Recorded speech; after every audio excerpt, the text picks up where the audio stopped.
minister, Center for Spiritual Living, Greater Baltimore, Reverend Dr. Raymont Anderson, has frequently been referred to as a Renaissance man. One look at his resume and the reason becomes clear. As a lifelong learner with a passion for self-development, personal transformation, transmutation, and self-awakening, he lives his bliss as a teacher, mentor, speaker, minister, and so much more. His mission is to live, move, and be an active, which is an acronym, authentic, compassionate, transparent, inspired, vibrant, and empowered member of society who serves to educate, elucidate, emancipate, awaken, and empower people and communities. Reverend Rev, come do your thing. Namaste and greetings, CSO Greater Baltimore. So today, we're sort of getting into a topic that is, how do I say, meaty, of substance, of depth, and as Tracy would often say, it may step on a couple of toes. So make your feet comfortable and let's begin. So once again, June, the theme for the month of June is the soul's call. Today's specific talk is, what's evolution without love? Without love, evolution is a spiritual path of apathy, complacency, and lethargy. It's easy to talk the talk about love, and yet it is more challenging to love our neighbor as ourselves. Pause and breathe that in, because if we really get down to the nuts and bolts of it, there are a lot of us who don't love ourselves. And if we can't love ourselves, as RuPaul would say, then how the heck are you going to love somebody else? So it's far more challenging to love our neighbor as ourselves when we don't love ourselves. But even when we do love ourselves, sometimes it's difficult to make that bridge, cross that bridge, and love another. The evolutionary leap of this radical love calls us to reach in and love ourselves and to reach out and love another. This is the beloved community in action. Cool. So evolution. You know, we often think of this whole idea of evolution as you start as an embryo, you turn into a baby, and the baby becomes a kid, and you get school, and you get college, and there's a job, and you get retirement, and you get old age, and you get death. Like we often think of it in terms of, like, that's evolution. It's a process of growth and then decline. But is that really evolution? I mean, if we really, really think about it, is that evolution, or is that a loveless activity because we're obsessed with this idea, and therefore it is a form of devolution? It is a form of looking at life as this grindstone that you have to keep your nose to, this weighted thing that is around the neck that weighs us down, this idea of I have to get stuff done, rather than it gets done by simply being. And when we think of evolution in this term, then what does that say about the infinite spirit? Does that also mean that it goes through this exact same process in the absolute? Pause and breathe. Because that's like something we really want to anchor into and think about.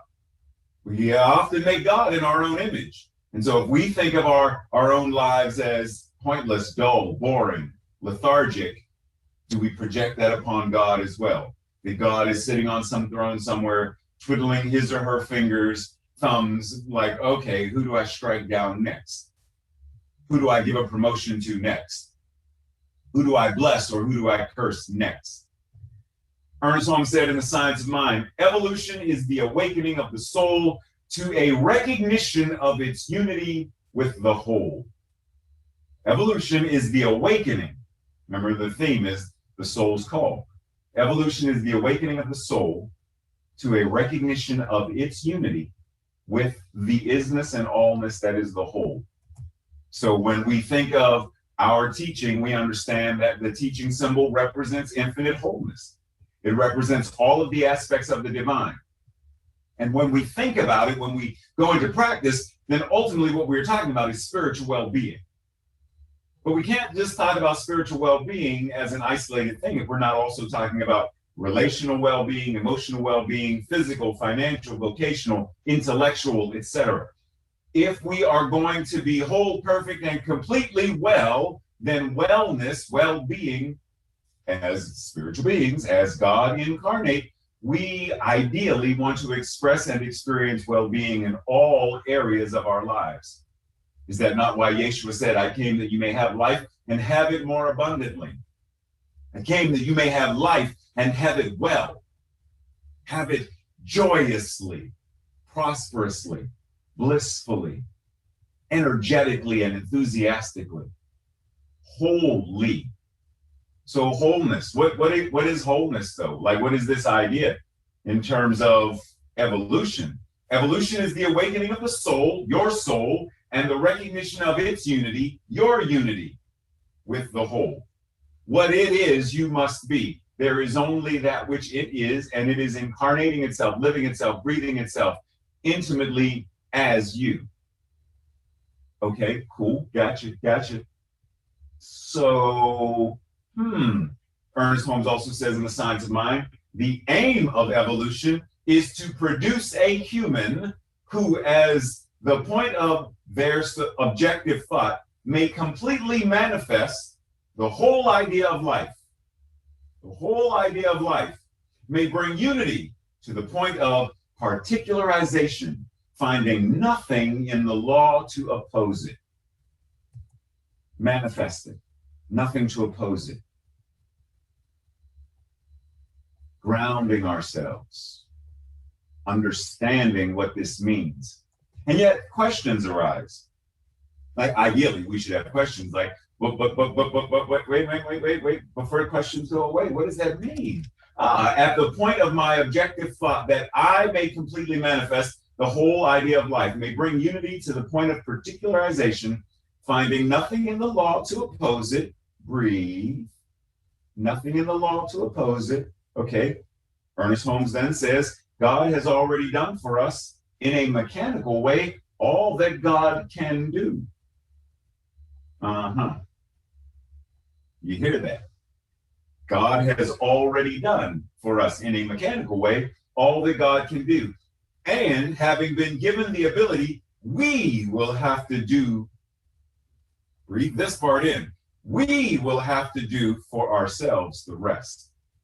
In other words, it's already here.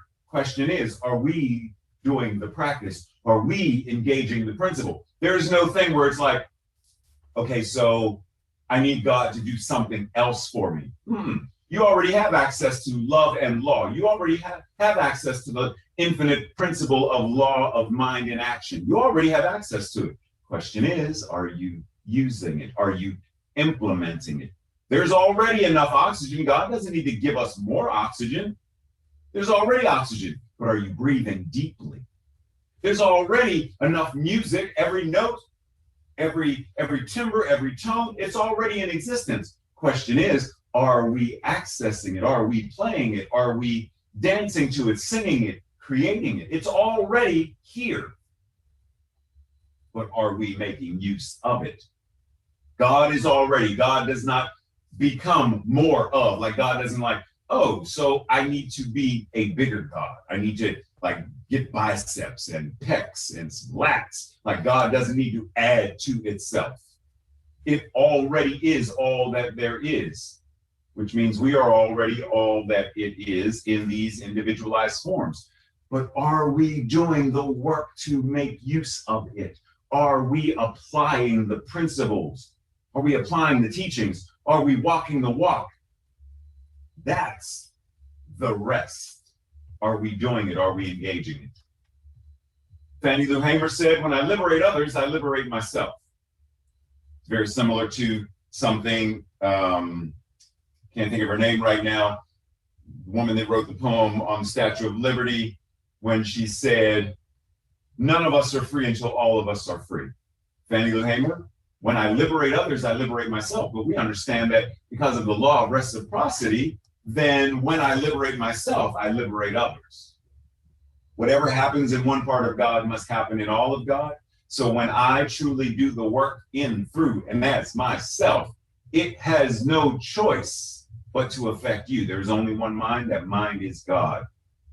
That mind is my mind now. That mind is your mind now. What I do in my mind regarding liberation must also occur somewhere in your mind because we're using one mind. So that's how we do the work for ourselves, and the individual then becomes the collective, because ultimately there is only one. So what this one does affects the one that is Tracy. What Tracy does as the one affects this one that is Ray, affects that one that is Jim, affects that one that is Fifi, affects that one that is Dana, affects that one that is the President of the United States. It affects everybody. It affects everything. It has to, because there is only that which it is.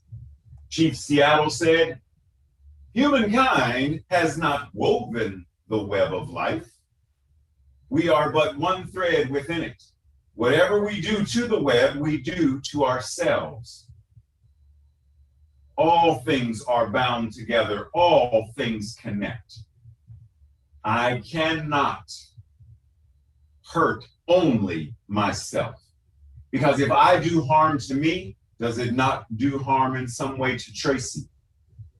If I harm myself, does it not also affect you as my beloved community of CSL Greater Baltimore? We are interconnected.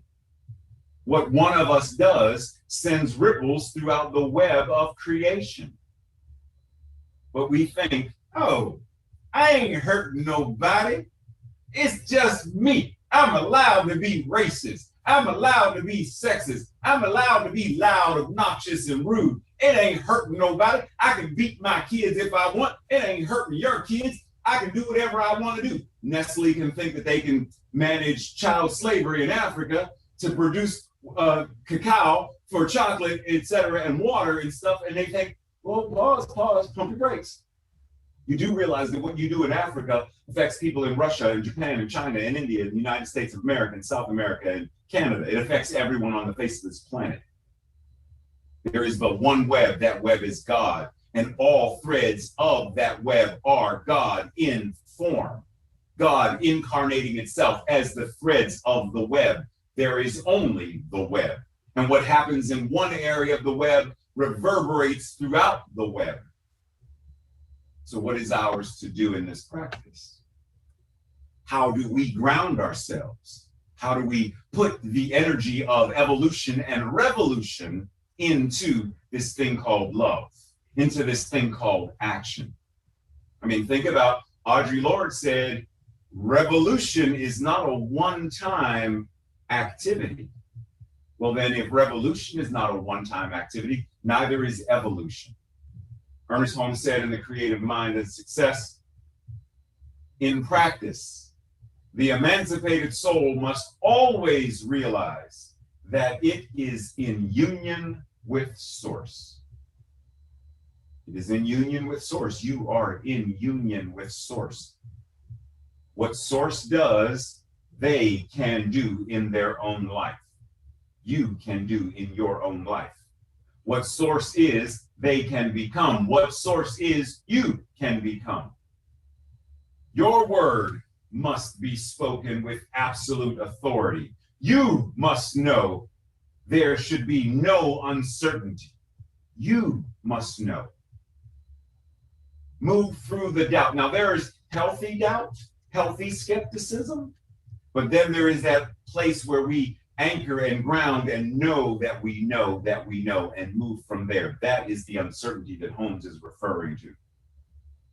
The word is the only power. And that word shows up. Yeah, I'm interjecting me in here. The word is the only power. That word is your thought.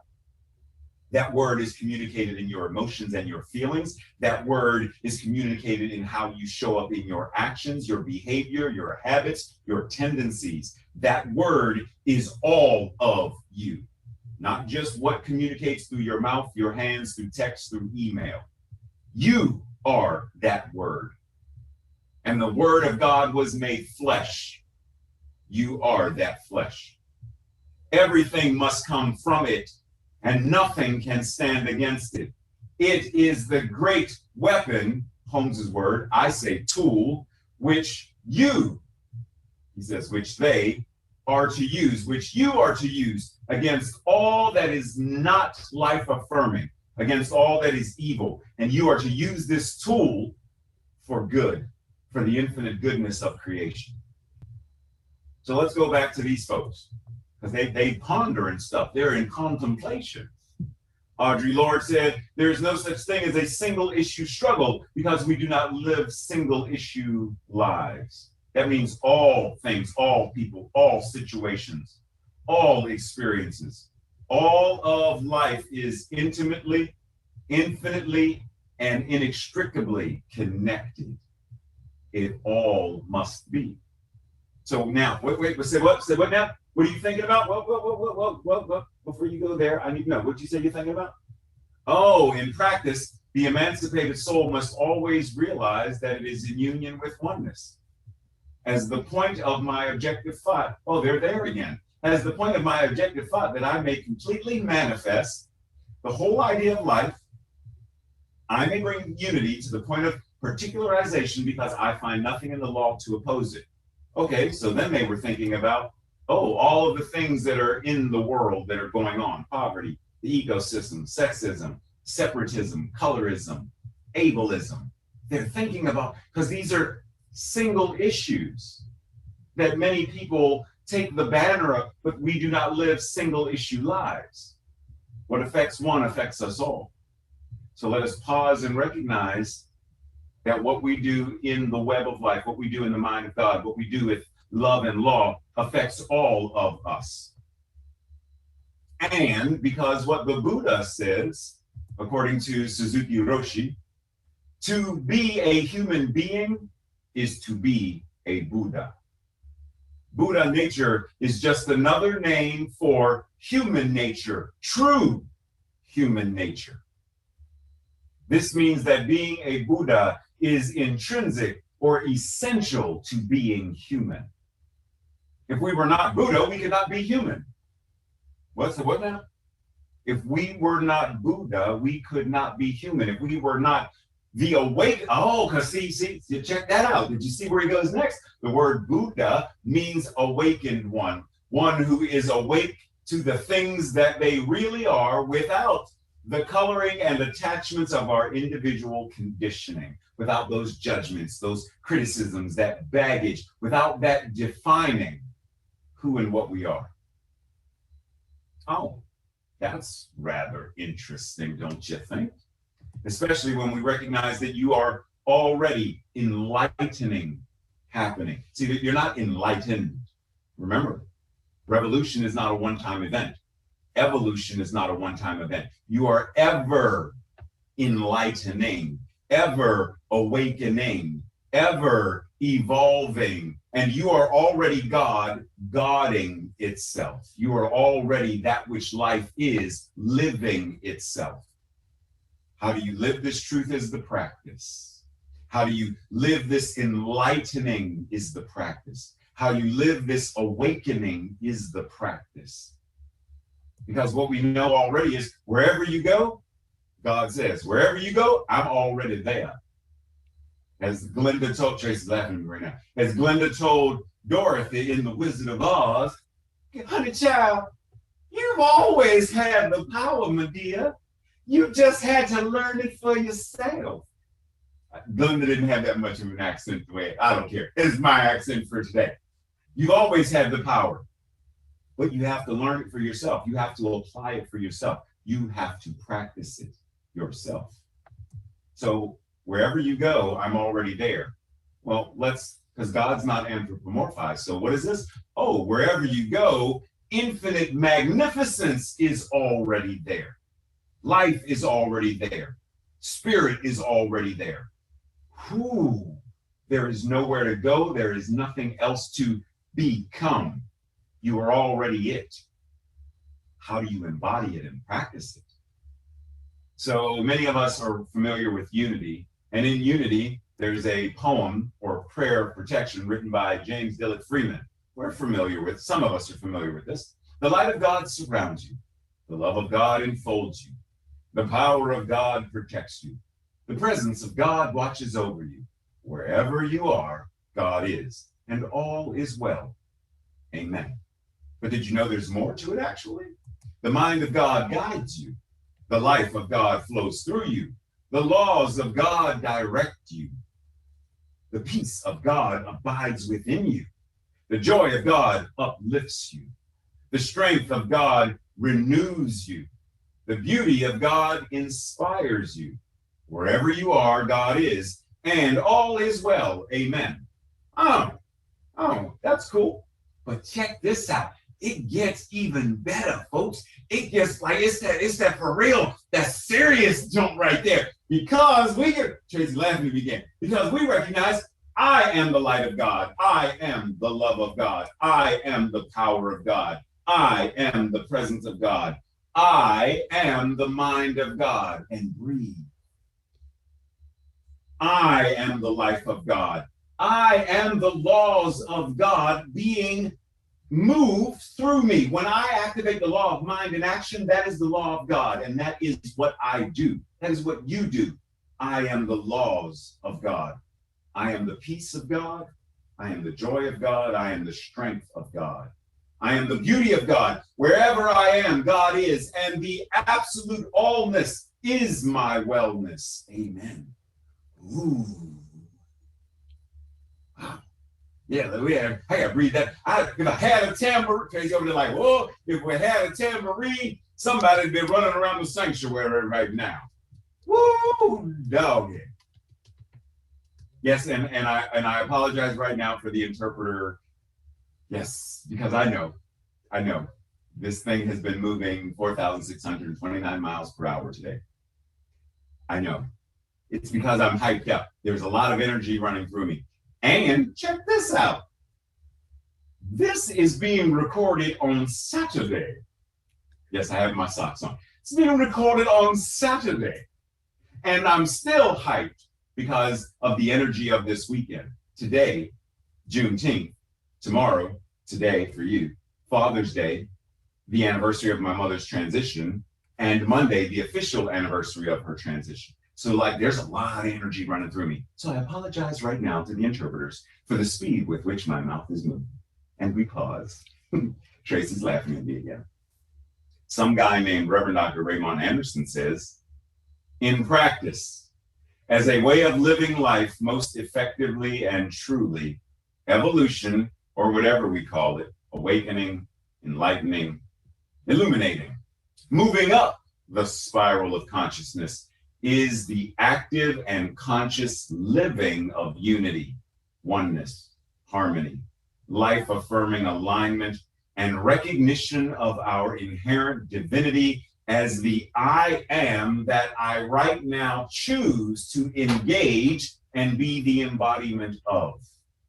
And this embodiment must be done with love and law and love working together, engaging the practice and the principles. We are not bound by precedent. We are moved forward, moved into greater expansiveness by principle, by the law, and by love.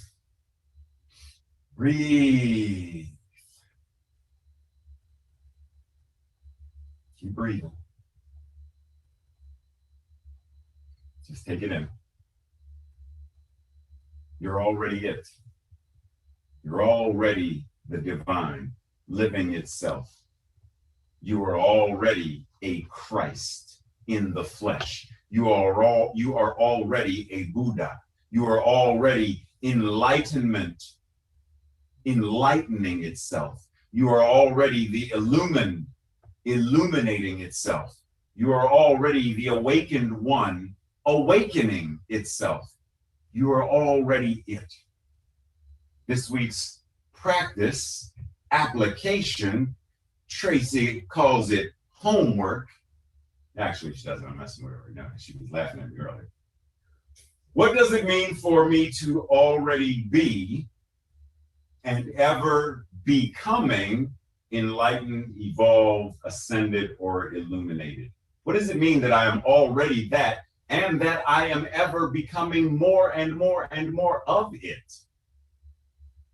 That there is no point when an artist is like, boom, I've already artisted, I've already sung it, I've already danced, I am done.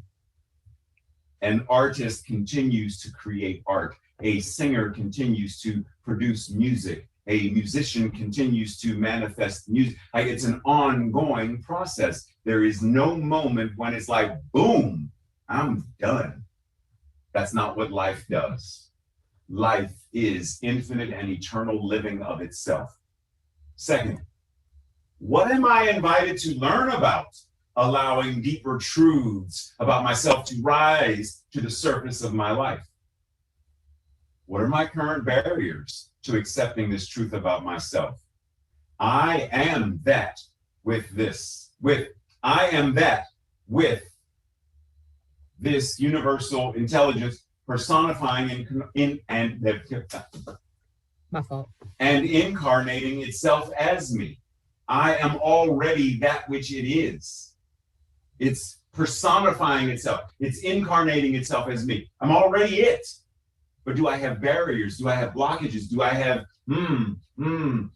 doubts and suspicions? Am I afraid to accept that? What am I invited to learn as I allow this truth to rise to the surface? And lastly, Tracy's favorite part. Have a conversation with tres personas about what it means for you to live in active engagement with love from and as with law, sorry. I always like putting love first. Live in active engagement with law from and as love, and how your emancipation emancipates others. And we breathe. Today's declaration, our affirmation, I will say it first and then together as you so feel moved. I move forward in my life from a place of love. Together. I move forward in my life from a place of love. From a consciousness of love, I move forward in my life. From a groundedness of love, I move forward in my life. Breathe.